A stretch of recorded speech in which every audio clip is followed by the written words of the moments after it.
Do you really think you can play games with me? Brad growled, his fists clenched so tight his knuckles cracked like snapping branches. You think that quiet act is going to work here at Lincoln High? His voice echoed through the corridor, drawing the attention of nearby students. Emily slowly raised her head, her face unreadable. But there was something in her eyes. A cold gleam, something startling enough to hush the crowd that had begun to gather. It wasn't fear. It wasn't even defiance. It was something far more unsettling. I'm not playing, Brad, she said calmly, her voice so composed it made the air tense. I was just hoping you wouldn't force me to show who I really am. Brad chuckled, his confidence thick and mocking. And who are you exactly? He drawled, still grinning, still oblivious. He had no idea that in less than 5 minutes he'd be flat on the ground, groaning in humiliation, while the school buzzed with what had just happened. Stay tuned. You're not going to want to miss this. Like and subscribe, because this story started long before that hallway showdown. It began on a quiet Monday morning at Lincoln High, nestled in the sleepy town of Maplewood, Ohio. The mist still clung to the pavement as 16-year-old Emily Harris stepped through the school's front doors. Her family had just relocated from Detroit after her mother, Dr. Sarah Harris, accepted a new position at the town's local hospital. For Emily, this marked the 4th move in 3 years. Outwardly, there was nothing remarkable about her. She was of average height and build, her chestnut hair pulled back in a plain ponytail.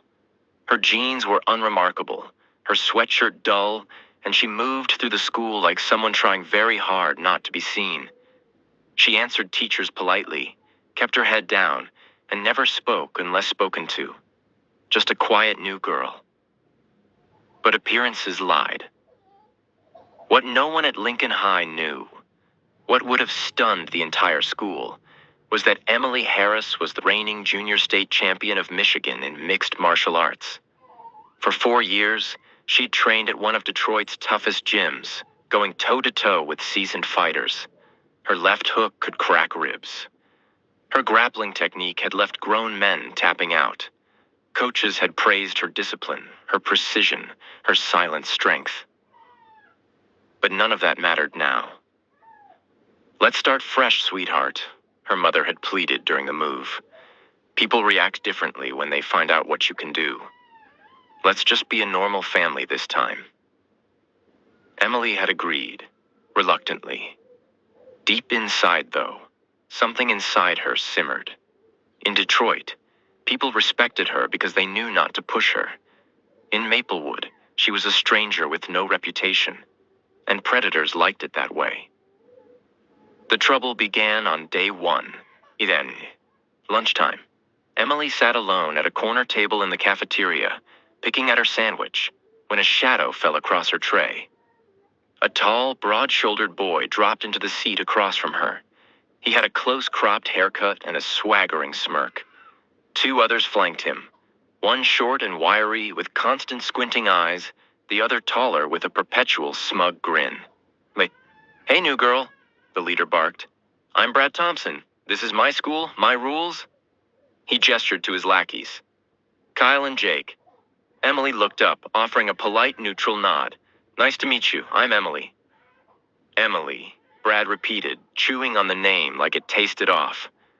Where you from? Detroit? At the mention of Detroit, Kyle snorted. So you think you're better than us because you're from the big city? I don't think that, Emily said softly, still eating. But I think you do. Brad leaned in, his voice lowering with menace. See, sweetheart, we've got a simple system here. Newcomers need to show respect, especially ones from places like Detroit who think they're too cool for us. Emily's chest tightened. That tone, so familiar. She'd heard it before back in Detroit. The arrogance, the entitlement. She'd handled it then, but this time, she had a promise to keep. I don't want any trouble, she said evenly, pushing back her chair to stand. Where do you think you're going? Jake said, pressing a hand down on her shoulder to stop her. What exactly do you want? Her voice was calm, but there was steel in it now.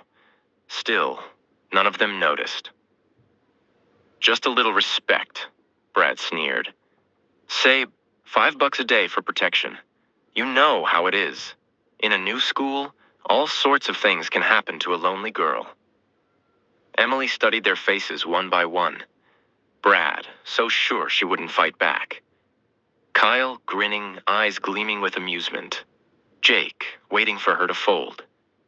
I'll think about it, she said after a pause. Of course, Brad said generously, leaning closer. His breath was hot on her face. And Emily, don't even think about snitching. Teachers here love us. My dad sponsors the football team. When they left, Emily sat alone, fists clenched beneath the table.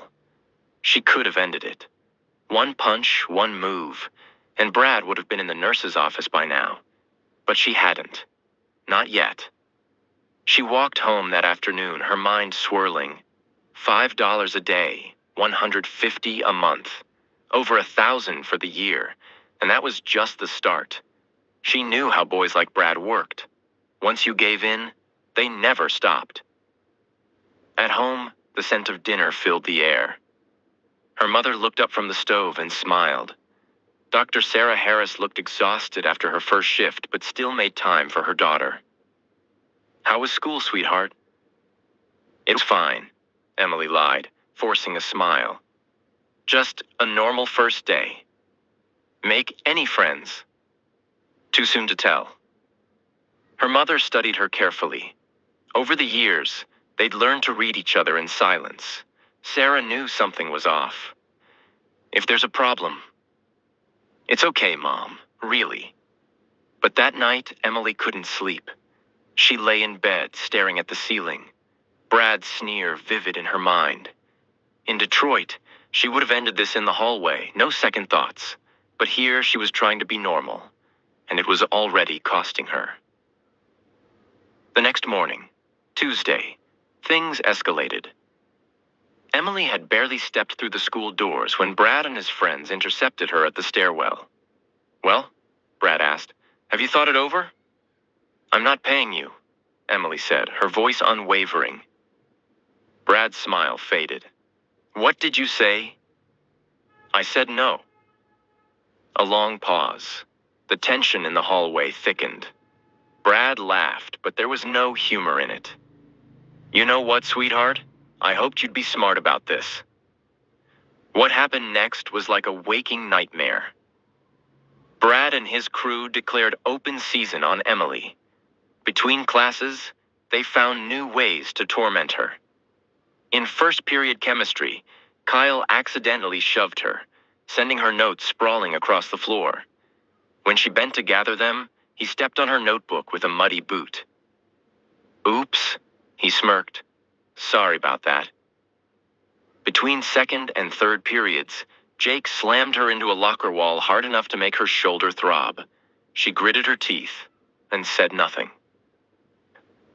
But inside, something was shifting. She had promised to stay quiet, to turn the page, to be normal. But Brad had no idea who he was messing with. And soon, he was going to find out. Watch where you're going, Brad snapped as he shoved past Emily in the hallway, not even bothering to look back. By lunchtime, tensions had escalated. Emily was sitting at the same table she had the day before, quietly eating and trying to blend into the crowd, when Brad showed up again. This time with half the football team swaggering behind him like bodyguards.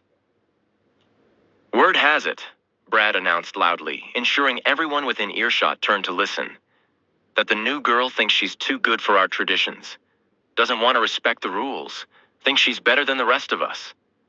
Conversations around the cafeteria hushed instantly. All eyes turned toward Emily. Brad, please, she said, her voice low but steady. I just want to get through school in peace. And I just want you to understand your place, he said as he leaned in close, his voice a sneer. See, when someone ignores my requests, it makes me look bad. Then, without warning, he picked up her tray and slowly, deliberately, dumped the contents into her lap. Hot soup soaked her jeans, vegetable chunks splattered across the floor. "Oh no, what a mess," he said with mock concern. "Neem." The cafeteria erupted into laughter. Someone even pulled out their phone and started recording. Emily sat perfectly still, the warmth of the soup seeping into her skin, the sound of laughter bouncing around her. But inside, something was shifting. Not a panic, not a breakdown, something far colder. A storm, calm and calculating, began to stir. "What are you waiting for?" Brad sneered. "Clean it up." Emily stood up slowly. Soup dripped from her jeans, leaving dark stains in her wake. The laughter grew louder, but she didn't hear it. Her eyes were locked on Brad. "You just made a big mistake," she said. Her voice was quiet, but it sliced through the noise like a scalpel. "And what are you going to do about it?" Brad mocked. "Run to the principal? Call your mommy?" Emily didn't respond.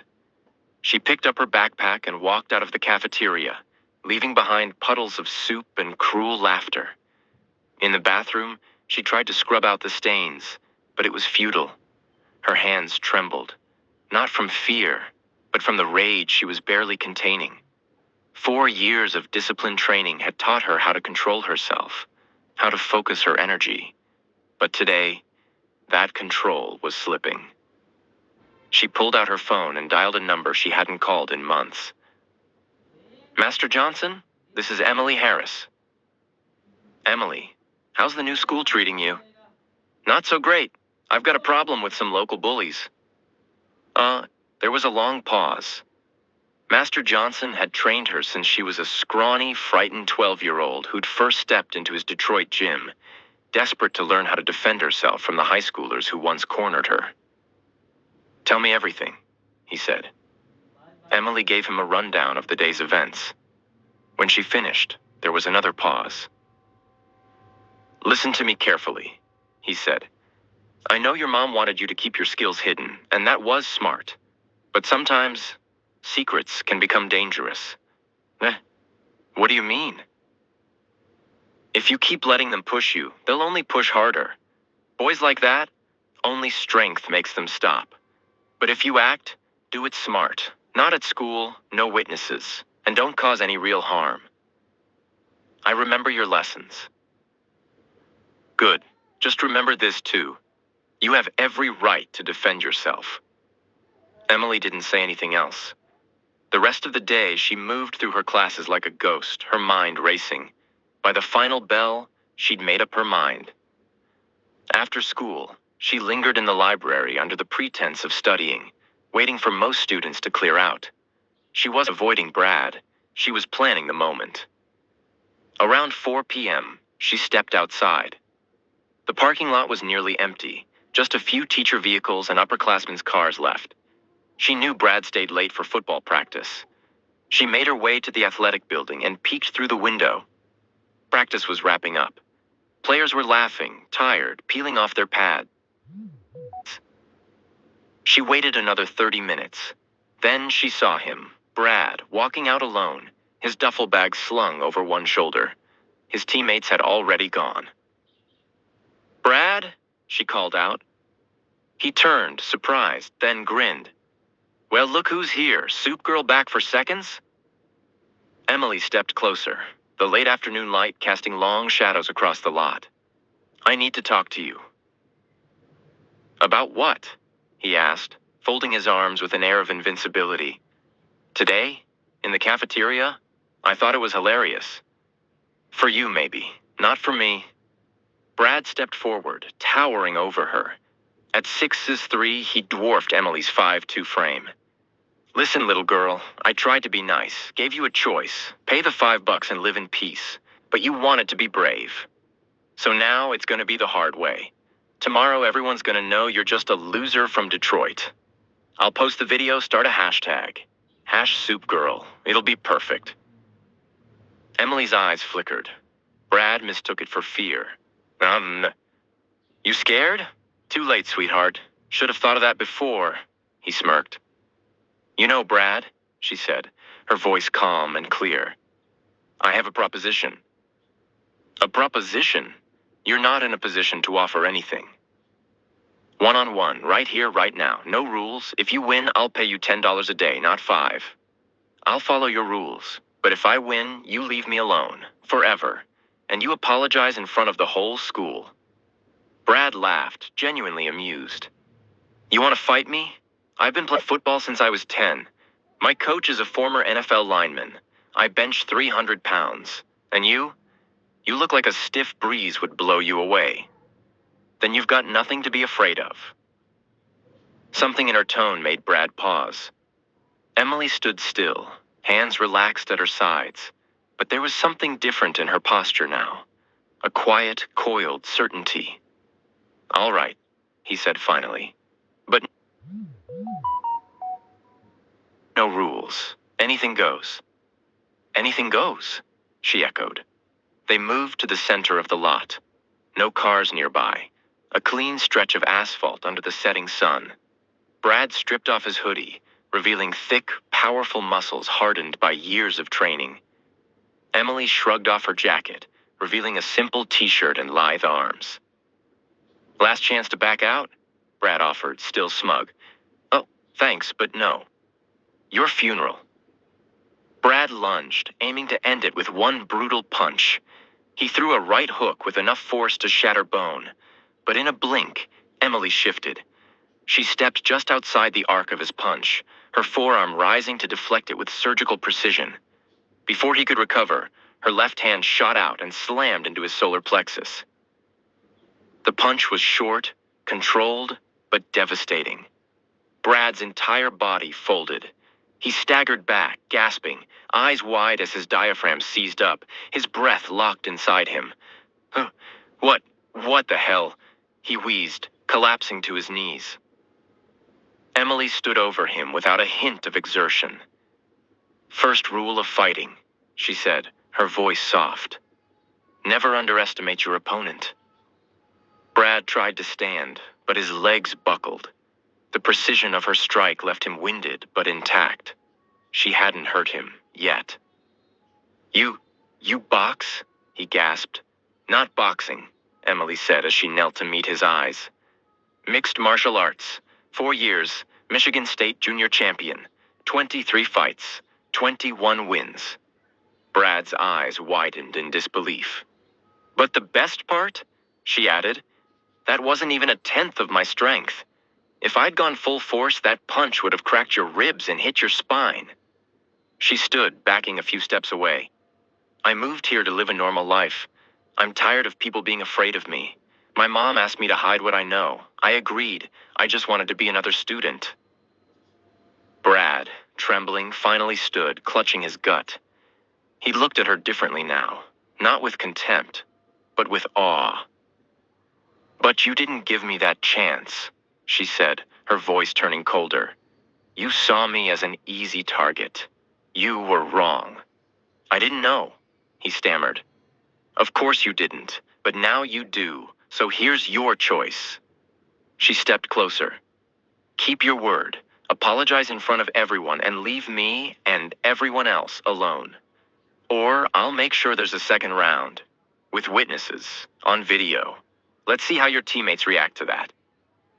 Brad was cornered. His pride, his reputation, everything was dangling by a thread. All right, he croaked, I'll do it. Smart boy, Emily said, grabbing her jacket. She turned to walk away, then paused. Oh, and Brad, if you or your friends so much as look at another student the wrong way, I'll know, and our next conversation won't be so civil. She walked away, leaving Brad standing in the empty lot, shaken to his core. The next morning, word spread fast. In the crowded hallway, Brad Thompson, the king of the seniors, the feared bully of Lincoln High, walked straight up to Emily. I'm sorry, Emily, he said, loud enough for all to hear. What I did yesterday was wrong. I was a complete jerk. Mouths dropped open. Students froze. Brad Thompson, apologizing. Thank you, Brad, Emily said calmly. I accept your apology." From that day, everything changed. Brad and his crew didn't just stop bothering Emily. They began watching out for her, and not just her. When younger students were bullied, a glare from Brad was enough to stop it cold. But the most unexpected moment came a week later. A group of girls approached Emily at lunch. Jessica Martin, one of the most popular girls in school, stepped forward. "Emily," Jessica said hesitantly, "we heard rumors about you. Is it true that you know how to fight?" "Why do you want to know?" Emily asked carefully. Jessica glanced at her friends, then lowered her voice. "We have a problem. Some guys from another school, they wait for us after class. The teachers can't help.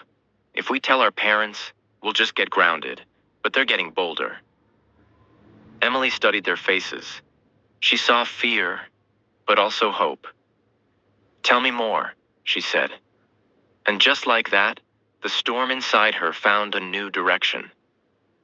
Emily stood at the edge of the conversation, weighing the odds. "5?" she asked quietly. One of the girls nodded. "Yeah, and they're all healthy. I suppose they're about 17 or 18. "And you girls?" Emily asked, glancing over them. "There's 4 of us. Usually, we go together," another replied.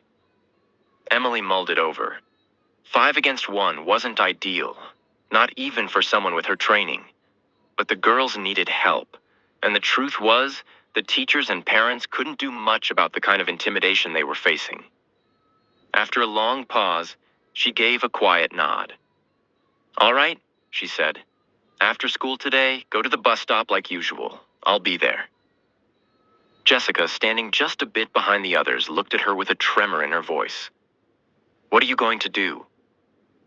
Emily's answer was calm, almost unnervingly so. "We'll see what the situation calls for." At exactly 3:45 p.m., Emily positioned herself at the bus stop. She sat on the bench with a book in her hands, pretending to read, but her gaze was alert and sweeping, never leaving the surrounding area. A few minutes later, Jessica and her friends appeared, standing a short distance away and trading uneasy glances. Then, right on cue, the West Side Boys arrived. 5 tall, athletic guys in gym gear swaggered toward the girls like they owned the world. Their leader, a tall blonde with a tattoo creeping up his neck, stepped forward with a smirk carved into his face. "Well, well, look who we have here," he called out. "Our favorite princesses from Lincoln." "Leave us alone, Travis," Jessica said, her voice trying to sound steady. "Are we bothering you?" Travis sneered. "We're just having a little chat." His grin widened as he stepped in closer. "By the way, yesterday you ran off too quickly. Didn't even give me a chance to get to know you better." His hand reached up to touch Jessica's cheek. She recoiled instinctively, but one of his friends moved behind her, cutting off any path of retreat. Don't be scared, sweetheart," he mocked. "I don't bite." That was when Emily stood up. She closed her book with care and approached the group without hesitation. "Excuse me," she said. "Could you move, please? The bus will be here soon, and you're blocking the path." Travis turned toward her, eyes narrowing as he sized up the newcomer. "And who the hell are you supposed to be?" "I'm a student at Lincoln," Emily replied. "And these girls are my friends." "I see," he scoffed. "Well, why don't you run along? We're having a little talk with your friends here." "I'm afraid that's not going to happen," Emily said, her voice cool and even. "They don't want to talk to you." Travis stepped closer. He towered over her, almost 2 meters tall, and next to him, Emily looked almost childlike. "Listen, little girl," he growled. "Stay out of this or you'll get what's coming to you." Emily didn't flinch. "And what exactly will I get?" she asked, her voice calm and unwavering. The other boys burst out laughing. The idea that this small, slight girl wasn't afraid of their leader struck them as hilarious. You know what?" Travis said to his crew, amused. "I like this one. She's got fire. Maybe we should take her with us." The stocky one with gold teeth stepped behind Emily. Good idea, Trav. It's been a while since we had some fresh company. He reached out to grab her shoulders. That was his mistake. Emily didn't even turn around. In a single fluid motion, she snapped her left elbow back with force, driving it into his solar plexus. The strike was short, precise, and devastating. He doubled over immediately, gasping and dropping to his knees. What the? Travis started, but never got to finish. Emily turned to face him fully, and something in her eyes gave him pause. It was a cold, calculating stare, completely fearless and utterly focused. The gaze of a predator. You have 2 minutes to get out of here, she said quietly. That's the only warning you'll get. Travis stared at her in disbelief. This girl, barely 5'5", was threatening him and his crew? You've lost your damn mind, he barked. I'll crush you with one hand. He didn't finish. Emily moved so fast he couldn't react. 1 second she was 2 meters away. The next, her fist slammed into his liver with surgical precision. The pain folded him instantly. As he bent forward, gasping, she drove her knee up into his face. The crunch of cartilage echoed as his nose broke and blood gushed. He collapsed onto the pavement, struggling not to black out. The entire exchange lasted under 3 seconds. The remaining 3 boys froze, stunned. Their leader, their invincible, untouchable leader, was sprawled out on the ground in a pool of his own blood. Emily turned to them slowly. Who's next? No one moved. They'd seen the look in her eyes. They understood. Wise choice, she said, nodding. Now take your friend and leave. And if I ever see any of you near these girls again, the conversation will be very different. The boys scrambled to lift Travis, still groaning, and hurried off. The one she had elbowed was still on his knees, clutching his stomach. You too, Emily told him. Get out of here. When the last of the bullies disappeared, Jessica and her friends rushed over to Emily. Their faces were wide-eyed, their breath shaky with awe and relief. That was incredible, Jessica breathed. How do you know how to do that? It's a long story, Emily said with a shrug. The important thing is, they won't bother you anymore. What if they come back? Another girl asked, her voice barely above a whisper. They won't, Emily assured her. Guys like Travis only understand strength. Today, he learned a lesson he won't forget anytime soon. The bus pulled up then. The girls boarded, still chattering in breathless excitement. Emily stayed behind, waiting for the next one. By the time she got home, her mom was already cooking dinner. How was school today? Sarah asked.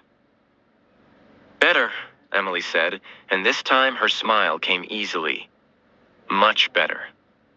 Sarah studied her daughter's face. There was something different.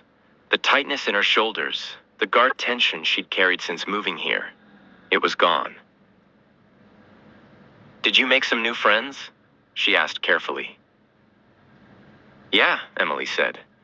Turns out there's some pretty good kids here. I'm glad to hear that.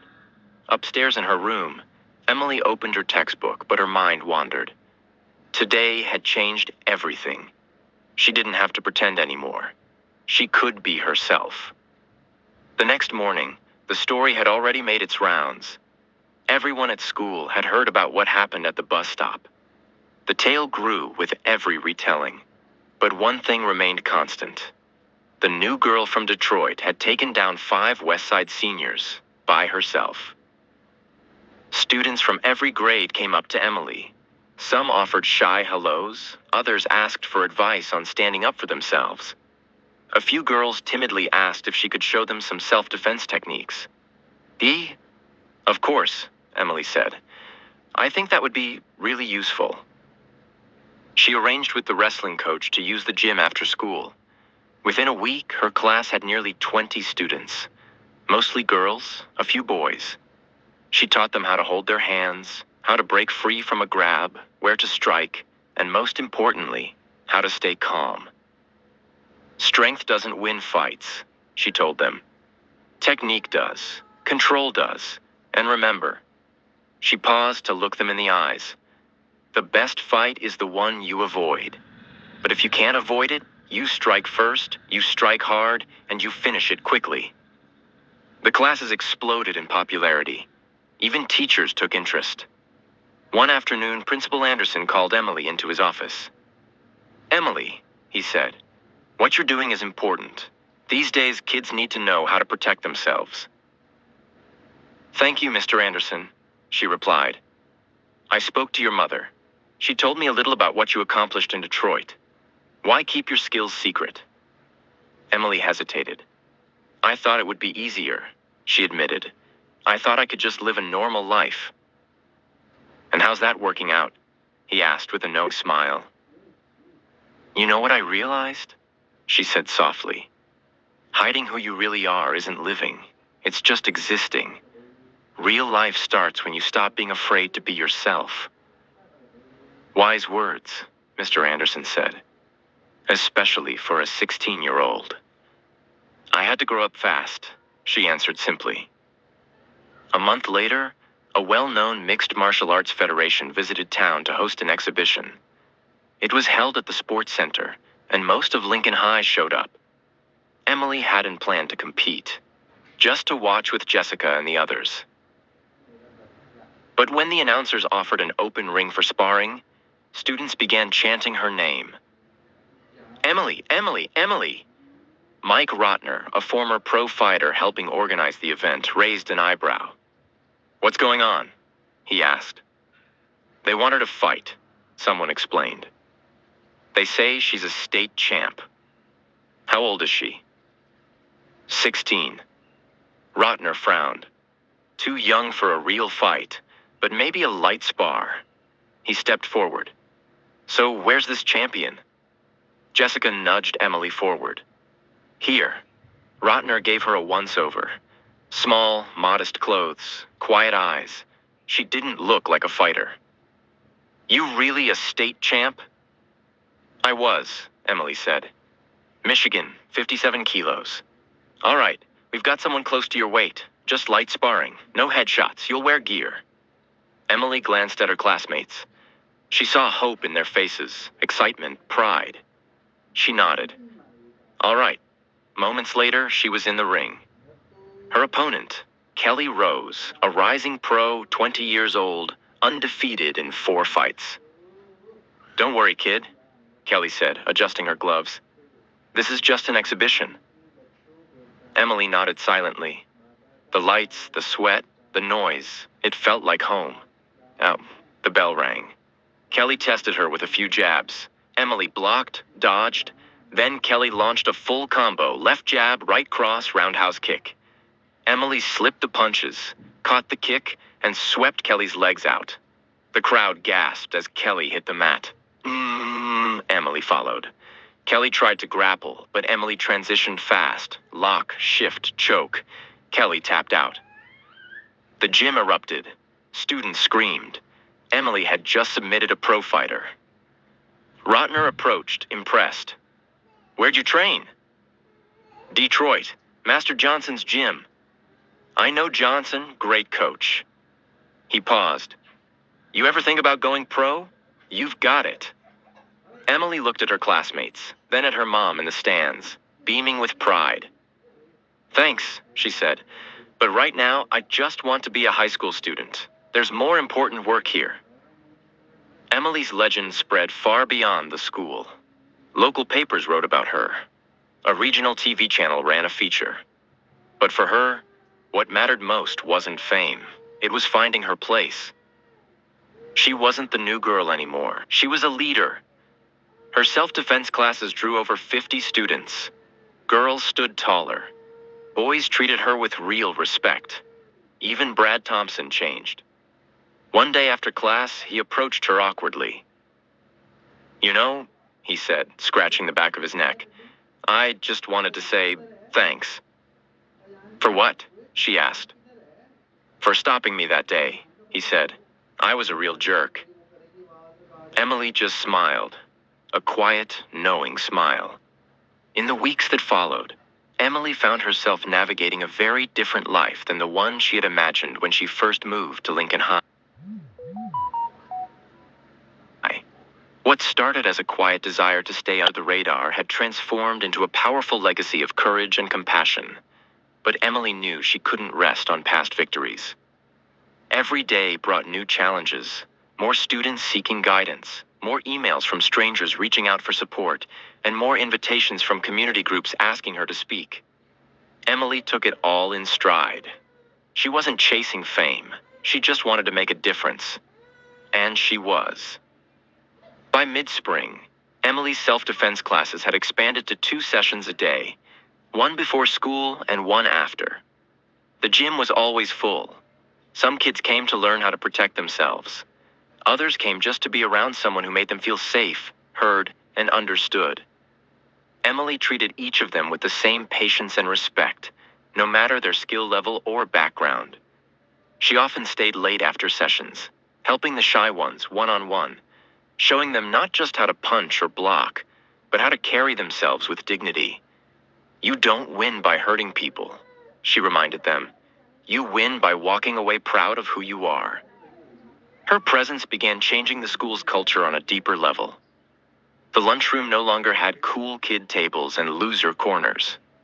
Everyone ate where they wanted. Students who had never spoken to each other before were now laughing together. Teachers reported fewer disciplinary issues. Fewer fights broke out in the hallways. And when conflicts did happen, they were often resolved by students themselves, using the very methods Emily had taught. It was as if the entire school had decided to stand taller, to look out for one another, to live by a code of quiet strength. Still, Emily remained grounded. She kept her close circle of friends, Jessica, Tyler, Brad, and spent her free time helping around the house or training with her old coach when he visited town. But even as the world outside shifted in her favor, a part of Emily never stopped being the girl who had once stood trembling at the edge of a school hallway, hoping to be invisible. It was that memory that kept her humble. She never let the praise get to her head. I'm not special, she would tell people who tried to idolize her. I just refused to stay quiet. Then came the day that changed everything again. It was a quiet Friday afternoon when Emily received a letter from the State Youth Leadership Council.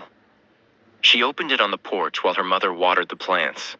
As her eyes scanned the words, she froze. "What is it?"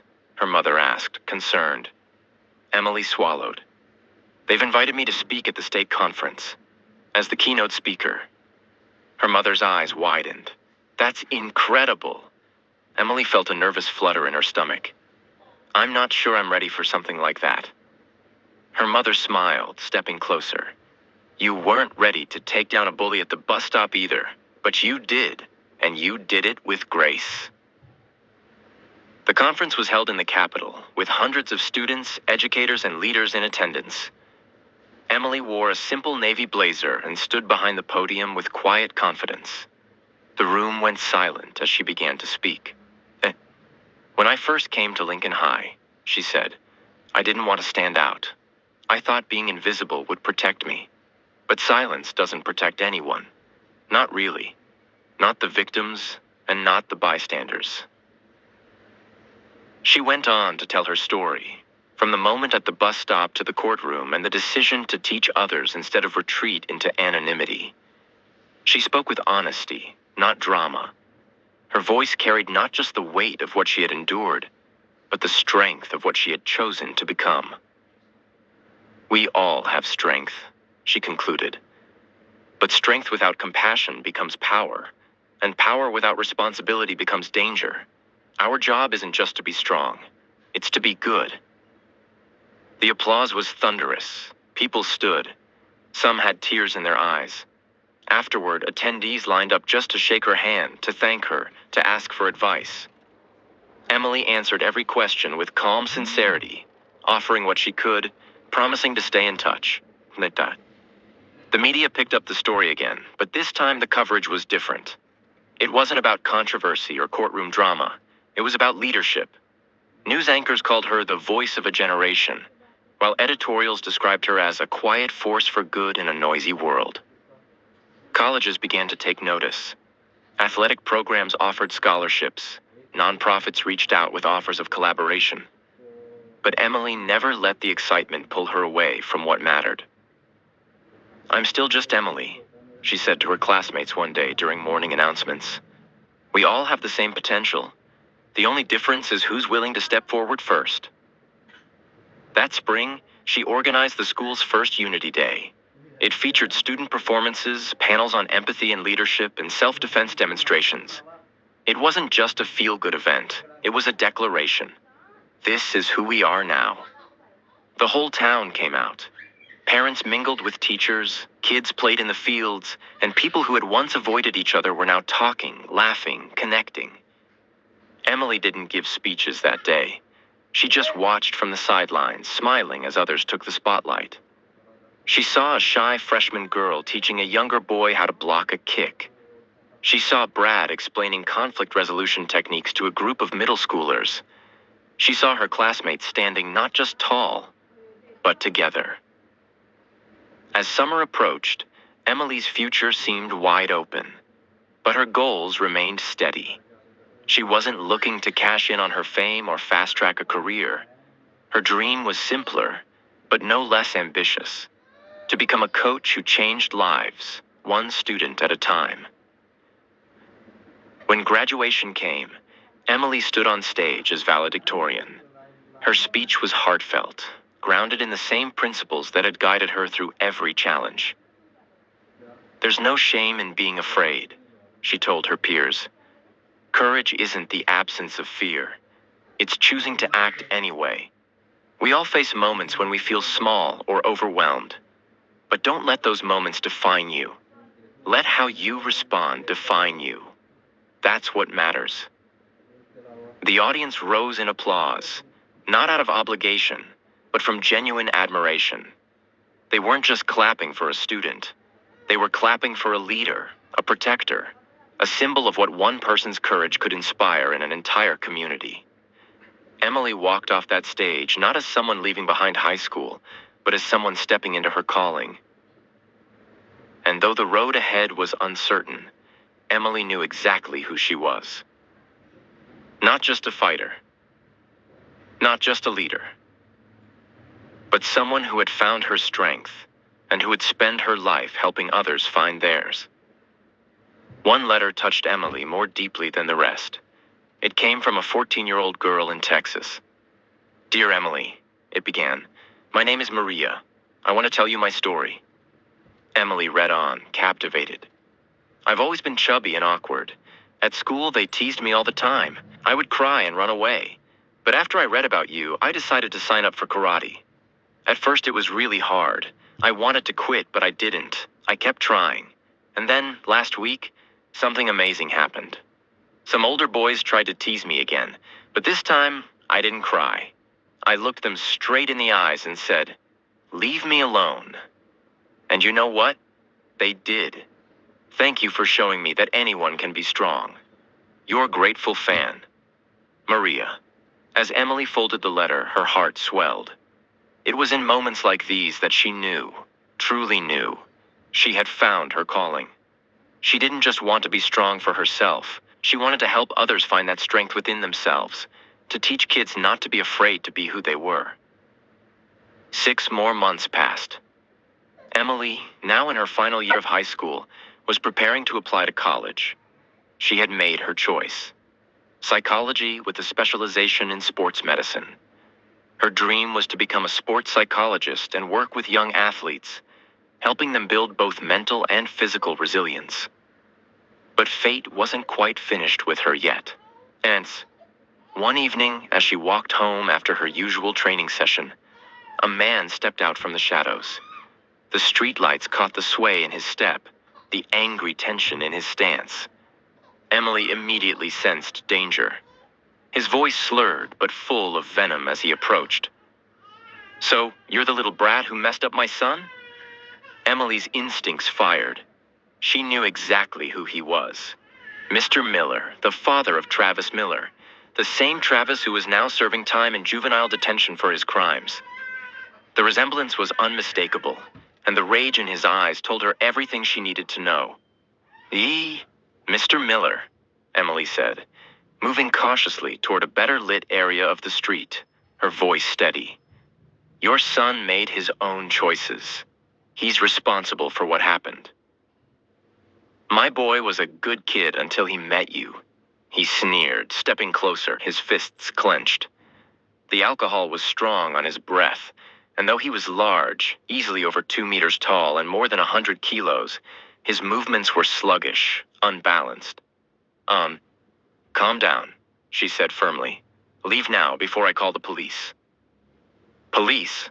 He laughed bitterly. First, I'll show you what it's like to be weak. He lunged at her, reaching for her shoulders. But Emily was ready. She sidestepped smoothly, driving a sharp, focused punch into his solar plexus. His reflexes dulled by drink, he doubled over, gasping. Still, he came at her again, more out of pride than power. Wah. This time, Emily ended it. A swift, precise strike to the jaw, and he collapsed to the pavement, unconscious. Emily took a breath, then immediately pulled out her phone and called the police. Within minutes, a patrol car and an ambulance arrived. Mr. Miller was still out cold when the officers checked him. The paramedics diagnosed a mild concussion, but no serious injuries. Another self-defense case? Asked the detective, already familiar with Emily from the Travis Miller incident. He attacked me, she replied calmly. I defended myself. Any witnesses? Emily glanced around. The confrontation had happened in front of a local store, and thankfully, a security camera had captured everything. The footage left no room for doubt. Emily had been the one in danger, and she had acted only to protect herself. The case never even made it to court. Mr. Miller was held responsible for assault and threats, and Emily was officially cleared under lawful self-defense.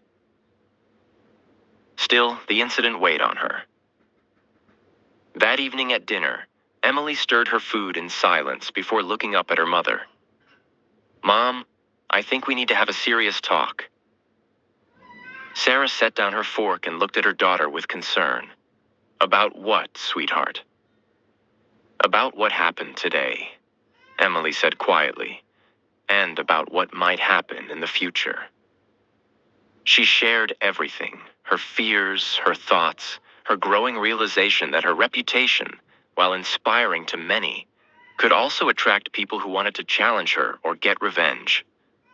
I'm not afraid, Emily said softly, but I am worried. What if next time it's not just one drunk man, but a group? Sarah was silent for a long moment, absorbing her daughter's words. Then she said gently, You know what, Em? I'm proud of you. Not just because you can fight, but because you care. Because you think about others. Because you're willing to take responsibility for their safety. Emily looked down. But what should I do? Sarah smiled and reached for her daughter's hand. Exactly what you've always done. Be yourself. Protect those who need protecting. And never let fear control your life. The next day, the entire school buzzed with news of the attack. Emily had defended herself again, and this time against a grown man. Students from all grades approached her, some in awe, some with gratitude, all offering support. The local newspaper ran an article about school safety, using Emily's story as a call to action. But most importantly, the incident didn't break her, it strengthened her. Her self-defense program expanded into other schools in the district. Emily began traveling regularly, giving seminars and sharing her story with trainers and students alike. Slowly, something began to shift. The kids changed. They stood taller, spoke louder, stopped apologizing for who they were. Bullying incidents dropped dramatically. One day, Jessica turned to her and asked, Do you know what your greatest victory is? What? Emily smiled. You showed us all that you can be strong and kind at the same time. That real strength isn't about hurting people. It's about protecting them. By her final year, Emily had become more than just a leader. As student council president, she used her position to help dismantle the last remnants of the school's fear-based hierarchy. Under her leadership, a new honor court was created, one based not on punishment, but on empathy, understanding, and second chances. The goal isn't to punish the bully, she told her classmates, but to help him understand why his actions were wrong, and to help him change. It worked. Serious conflicts dropped to nearly zero. Finally, graduation day arrived. Emily stood on stage in her cap and gown, diploma in hand. The top student in her class, but more than that, a voice of change. She stepped up to the podium, her voice steady as she began. 4 years ago, she said, I came to this school as a scared girl who just wanted to be invisible. I thought if I stayed quiet and small, I could avoid problems. The auditorium held its breath. But life taught me something different. Problems find us whether we hide or not. And then we have a choice, to give up or to fight. She looked out over the crowd, her teachers, her friends, her family. I chose to fight, not because I loved to fight, but because there were people who needed protection. And in fighting for them, I found myself. Applause broke out, but she continued. Today we go our separate ways. Some of us to college, others to work, some to the military. But wherever you go, always be yourself. Don't hide your talents. Don't be afraid to be strong. The world needs people who will stand up for truth and justice. She held her diploma high. And one more thing. If you ever see someone being hurt, don't walk away. Lend a hand. Be the change you want to see in the world. The auditorium erupted. It was a standing ovation. After the ceremony, Brad Thompson approached, once the school's most feared bully, now bound for college to study social work. Emily, he said awkwardly, I just wanted to say thank you. For what? She asked, smiling. For not breaking my nose that day, he chuckled. Even though I deserved it, but more than that, for showing me another way. If it weren't for you, I don't think I would have turned out like this. Emily nodded.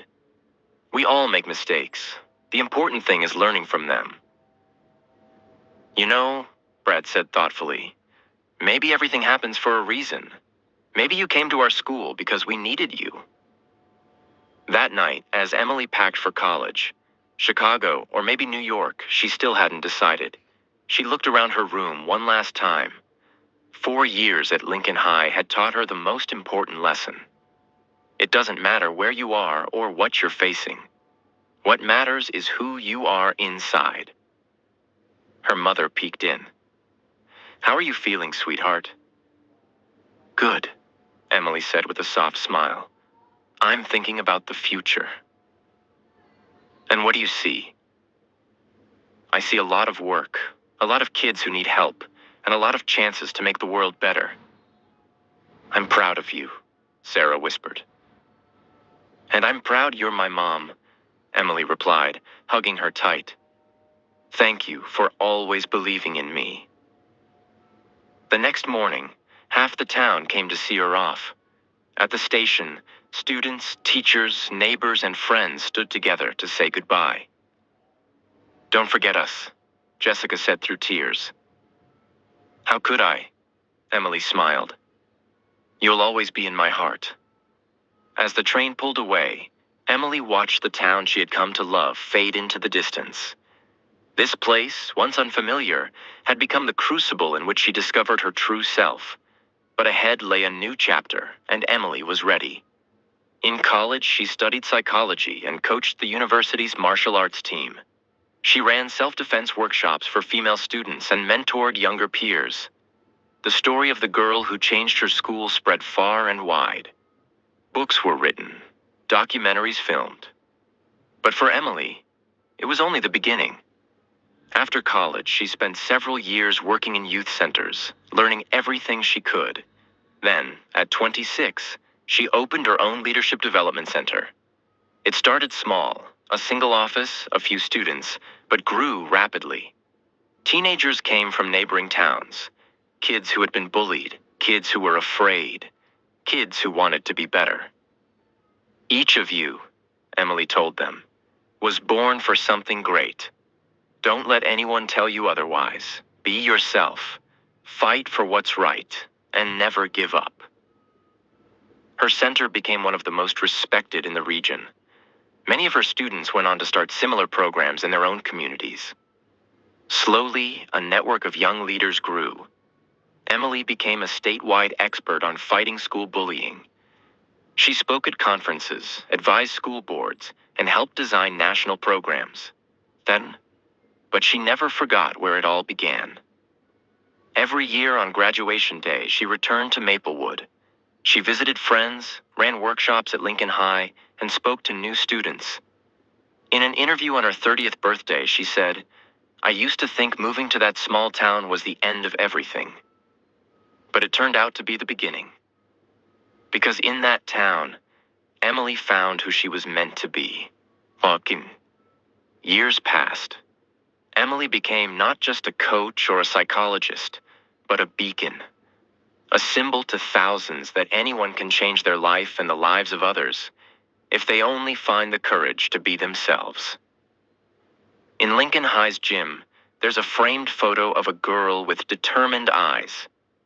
Beneath it, a plaque reads, "Emily Harris, class of 2013.